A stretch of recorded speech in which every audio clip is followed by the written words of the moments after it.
మనిషి జీవితం అంటేనే ఒక పోరాటము.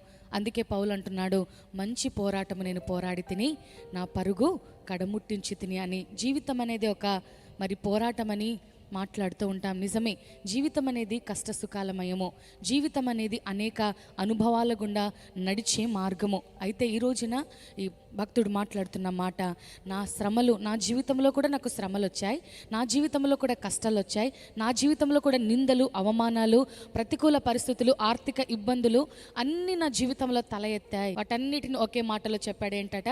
శ్రమ. హల్లెలూయా.